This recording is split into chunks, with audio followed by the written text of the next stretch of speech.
Understandably, people have very passionate opinions about this issue.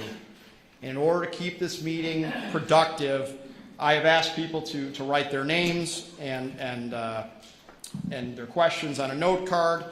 We'll group them together and make sure they aren't duplicative in nature to keep things orderly. We're all neighbors, and I certainly appreciate everyone showing each other that respect here tonight. So first we're going to listen to a presentation and then take as many questions as we can. We do have a hard stop at 7 and we do have a lot of questions. So we will, once we get to the questions, we'll start with people in the community taking the microphone. If that ends up being especially duplicative or inefficient, I'll simply work off the cards. And if people didn't put their names on the cards, I'll simply ask the questions directly. But that said, when you do step up to the microphone, and I'll call people up to the microphone, I would ask that you keep it efficient, keep it to a question, since this is an informational meeting and not time for some kind of statement. With that said, the first bit of news I have to report is due to some logistical issues. The mayor's office has backed up the move-in date for new arrivals from this Friday to the following Friday, September 15th. As last I was told. Maybe you'll have more information. As last I was told. And I do want to emphasize that I'm confident that we can do this in a safe and secure manner. More than 100 migrants were housed in the Parthenon guest house from October to February this year, and that happened without incident. It was so uneventful that most people were not even aware it was happening, and I'm confident we can do that again. And despite my complaints about the lack of notice and lack of detail we've been given, we all do have to recognize the humanitarian crisis that our city is facing. We have buses arriving every day to Chicago with migrants, which has strained all of our city agencies.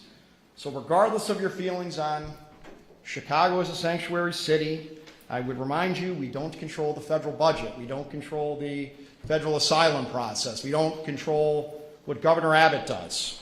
We can only control what we can control. And I will say, to ensure that this is indeed a safe and secure environment, I have asked the mayor's office for proper security, and they have assured me that there'll be 4 security guards 24/7 at the shelter. And while it's no secret that there have been problems at other shelters in downtown Chicago, those are very different situations than we're facing here. The Parthenon guest house will house far fewer migrants than those other places, and as I mentioned, additional security is being provided. Now again, if you do have a question as the presentation is going on, I suspect many of the questions will be answered by our esteemed folks from the city. But if you do have questions, please there'll be folks going around. I see Marty here has note cards. There'll be others as well. Please find folks in the back and fill out a note card. So at this point, let me turn it over for a detailed presentation of how we got where we are and the rest of the plan going forward. I'm going to turn it over to Deputy Mayor Pozzoliano. Thank you very much. Thank you so much, Alderman Conway, and thank you all for joining us this evening. I just want to express our appreciation. You're taking the time to come here today to learn more about this shelter and to share your concerns, your ideas, your suggestions. After each one of these meetings, I always like to say that I listen for gold, because I think we always learn something that we take back, and we try to improve the work that we're doing. I would like to just take a moment to share that this is my role as Deputy Mayor for Immigrant, Migrant, and Refugees for the City of Chicago is the first time that our city has had that role, and I think it's kind of an important moment in our city's history. We've always been a city of immigrants. I grew up in Canaryville, where there's a lot of Irish pride. I am not Irish, but I grew up in that neighborhood, very aware of our immigrant roots, and I think we see it all over the city. Someone pointed out that the Jane Addams Hull House is a mile away, more or less, the museum. The birthplace of settlement houses in the U.S. started here in Chicago. So we have a history to build on, and as we've gone into different communities and met with folks, we have heard that there are people who embrace this mission and have stepped up to participate, and then there are many people who have concerns and suggestions, and our goal is to work through those conversations with all of you to share the information that we have, why we are doing this mission, what it will look like specifically here at the Parthenon, and to answer as many of your questions as we can. So I would just like to go over a few things, and then our team will introduce themselves each one at a time and share some of the slides to give you as many details as we can today, answer the questions. If there are questions we can't answer, we will get back through the Alderman's office for that, and please know that our lines of communication are open with you. So if we can start the slides. Thank you. Our goal as a city, we are a welcoming city, and our goal has been to welcome our new arrivals, new neighbors, in a way that is compassionate, a way that we help to support, provide for their basic needs like food and shelter and some medical care at times, and then also support in partnership with many others, including the state, the county, and organizations, to help put people on a path to independence, self-sufficiency, where they can stay here in the Chicago area if they choose or move on, but that they can be independent and, you know, having had the supports of coming through the city. We have been doing this in crisis mode. It's been just opening shelters, opening shelters. You are all very aware of the people who are in our police stations because we can't open shelters quickly enough. We know that that's not sustainable, and I want to assure you that we are in the process of creating a longer-term strategy to deal more directly with how we can support people and help them move through our system into their own spaces and into independence more quickly. Part of that has been that cities are not set up for this type of response. As the Alderman said, immigration policy, resettlement efforts are a federal responsibility. We have been thrown in the midst of this, not just Chicago, but other cities, because the governor of Texas is putting people on buses and sending them up. So we don't have control over the buses that are coming, but what we control is what the city can do to respond.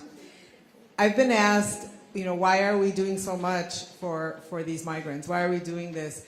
The alternative is if we did nothing, people would be on the street. They're still going to come, and they would be in our communities in places that are, in ways that are unsafe for them and for others. So I think our response is we are a city that is able to pull together, is able to provide supports for not only our own communities, but for new communities. And we are working towards community safety for all. So part of this response is both for supporting the folks who are coming here, but also to support our communities. We know that we need to get it right. We need to adjust as this mission evolves, and I hope that we can partner with all of you and with others to do that work. The next slide, just sharing some numbers about where we are today. The first bus from Texas came last August 31st. We just made it to a year from when the buses started coming. Since then, we estimate that we've had about 13,500, maybe closer to 14,000 new arrivals in Chicago. That's an incredible number of people in a short period of time. And it has taken a lot of organizations, institutions, individuals to really welcome those folks and help put them on this path to resettlement. As most of you have heard, they are from Central and South America, but we actually have documented about 19 or 20 different countries, including Russia, Haiti, Angola. So there's some diversity there in who is coming across the border up here to Chicago. And then finally today, we are at over 6,800 people in the city shelters that we've opened. You'll hear more about how many and where they are. We have about just under 2,000 people in our police stations and at O'Hare waiting for a shelter bed. And since January, so just since the beginning of this year, we've seen 126 buses arrive. Of those 126, 118 have come since May, when this administration took over, and that really has put a strain. As soon as the administration came into office, jumping into the thick of managing this humanitarian crisis. Go on to the next one, please. I want to share this journey map, more or less. It shows you how we've been responding. So buses will come. They were coming into Union Station. Now there's a slightly different landing zone there.